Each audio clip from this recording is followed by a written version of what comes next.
Kanalıma hoş geldiniz. Bugün sizlere menekşe bakımı ile ilgili püf noktalardan bahsedeceğim ve özellikle uzun süredir menekşeleriniz çiçek açmıyorsa bugünkü yapacağımız muhteşem bir karışım ile menekşelerimize bol bol çiçek açtırabileceğiz. Menekşe videoma geçmeden önce hemen sizlere kanalıma yeni bir seçenek ekledim ve sizlere bundan bahsetmek istiyorum.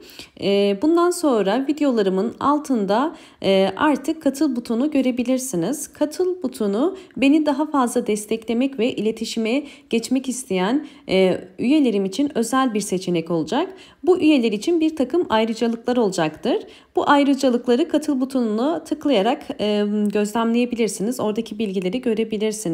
Tabii ki diğer abonelerim için de her zamanki gibi düzenli olarak video yüklemeye devam edeceğim ve sizlerden geleceğim mesajlara da mutlaka cevap vermeye çalışacağım. Özellikle katıl butonunu eklememin nedeni bana sürekli mail atan ve sürekli benimle iletişime geçmek isteyen takipçilerim var. Fakat çok fazla zamanım olmadığı için detaylı vakit ayıramıyorum ve bu isteğiniz doğrultusunda ben de katıl butonunu ekledim. Evet, şimdi menekşe bakımı için, menekşelerimizin bol bol çiçek açması için şimdi sizlere uygulayacağım bir yöntemden bahsedeceğim.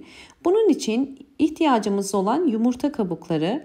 Yumurta kabuklarını ben güneşte kuruttum. Sizler isterseniz yumurta kabuklarını 200 derece fırında 10 dakikada da kurutabilirsiniz. Yumurta kabukları kuruduktan sonra blenderın içerisine koyacağım ve blenderdan yumurta kabuklarını geçireceğim.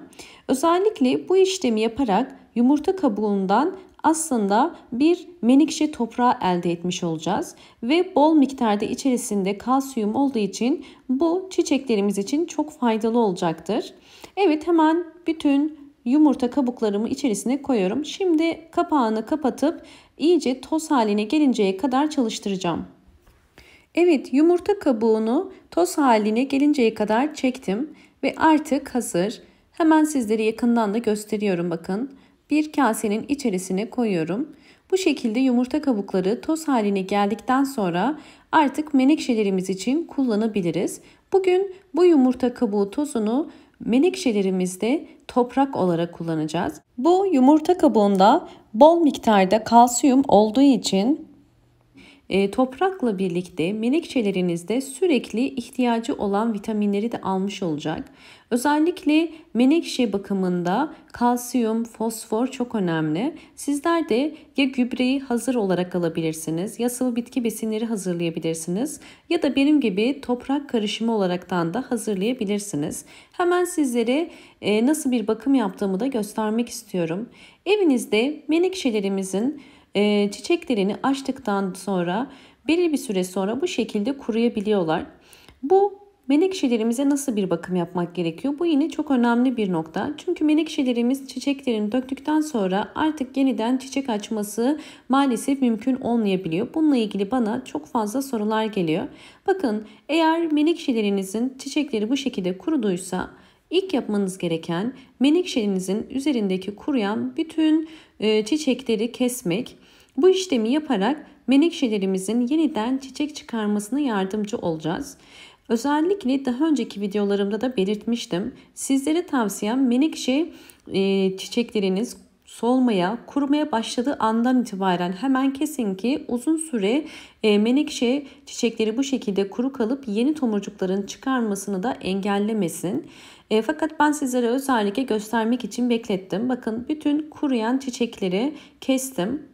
Bu şekilde bakın, kuruyan çiçekler ve artık bunları atabiliriz. Şimdi menekşelerimizde ikinci bakım olarak yaprak budaması. Yine menekşe bakımında bol bol çiçek açması için mutlaka çok eski, yaşlı ve özellikle solan, çürüyen yaprakları koparmak gerekiyor. Çünkü eski, yaşlı ve özellikle solan yapraklar menekşenin gücünü alarak yeni çiçek çıkarmasını engelleyecektir. Eğer menekşelerinizde hiç budama yapmıyorsanız menekşeleriniz sadece gücünü yaprağa verir. Bol bol yeni yapraklar çıkarır fakat yeni çiçek çıkarmaz. Bu da yine önemli bir püf nokta. Mutlaka buna da dikkat etmeniz gerekiyor. Evet, bakın, yapraklarını özellikle kesiyorum. Tabii ki bütün yapraklarını kesmiyoruz. Burada dediğim gibi solan ve yaşlı olan yaprakları kesiyoruz. Bakın, son olarak bunu da kestim ve artık hazır. Ortasında gördüğünüz üzere küçük yapraklar var. Böylelikle bu küçük yapraklar da daha hızlı büyüyecektir. Bunlar da budama yapmış olduğum yapraklar, bakın görüyorsunuz. Evet, şimdi sizlere hemen biraz önce hazırlamış olduğum yumurta kabuğu tozunu nasıl kullanacağımı da göstermek istiyorum. Öncesinde bakın hemen üst toprağında biraz kuruma var ve bunu bir makas ile ben biraz yumuşatmaya çalışıyorum. Çünkü üzerine koyacağımız karışım ile toprağı karıştıracağız. Menekşenin saksısını değiştirmeyeceğim. Sadece pratik olarak nasıl kullanabileceğimizi sizlere göstermek istedim. Çünkü bütün çiçeklerde olduğu gibi menekşede de aslında sizlere sık sık saksı değişimini tavsiye etmiyorum. Eğer menekşenizin gelişimi iyi ise sürekli küçük bir saksıda kalabilir. Saksılarınızı özellikle küçük tutarsanız menekşeleriniz daha hızlı büyüyecektir. Bakın bir makas ile ucundan köklere, gövdeye zarar vermeden toprağı yumuşattım. Ve şimdi hazırlamış olduğum yumurta kabuğu tozunu özellikle bakın üst kısmından dökmeye başlayacağım. Evet, sadece üst kısmından bakın yumurta kabuğu tozunu döküyorum. Özellikle videomu buraya kadar izlediyseniz sizlerden ricam ve beğendiyseniz hemen beğen tuşuna basıp, eğer videolarımı sürekli izliyor ve abone değilseniz kanalıma da abone olarak bana destek verirseniz çok mutlu olurum. Desteğinizi görmek beni daha da çok motive edecektir yeni videolarım için. Evet, bakın üzerine dökmüş olduğum yumurta tozunu şimdi hafif toprak ile karıştırıyorum. Sadece üzerinde kalmasını beklemeyin. Hafif bir dokunuş ile toprağı karıştırabilirsiniz. Bu yeterli olacaktır. Özellikle sulama esnasında sulamayı da kenarlardan yaptığımız için böylelikle sürekli toprağın kalsiyum ihtiyacını sağlamış olacaktır. Hemen sulamaya geçiyorum. Sulama da yine menekşelerde çok önemli bir püf nokta.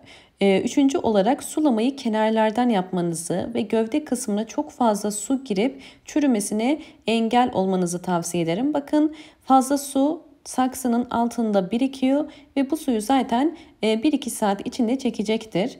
Eğer isterseniz sadece tabağa da su koyarak menekşelerinizi sulayabilirsiniz. Böylelikle gövde çürümelerinin de önüne geçebilirsiniz. Evet, menekşemin bundan sonraki aşamalarını da sizlerle paylaşacağım.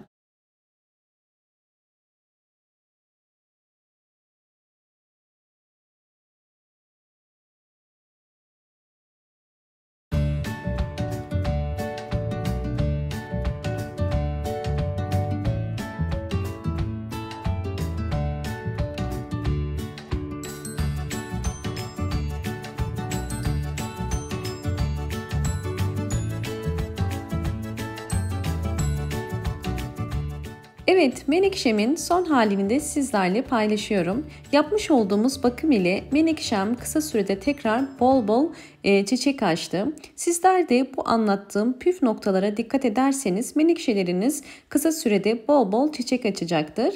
Umarım bu videom sizler için faydalı olmuştur. Videomu eğer buraya kadar izleyip beğendiyseniz hemen beğen tuşuna basıp, kanalıma da abone değilseniz bana destek olmak için abone olabilirsiniz. Bol bol yorumlar yapıp yorumlar kısmında sorularınız varsa sorularınızı sorabilirsiniz. Yeni videolarımdan haberdar olmak için de sağ köşedeki zil sesini açık konuma getirmeyi unutmayın. Hoşça kalın, sağlıkla kalın.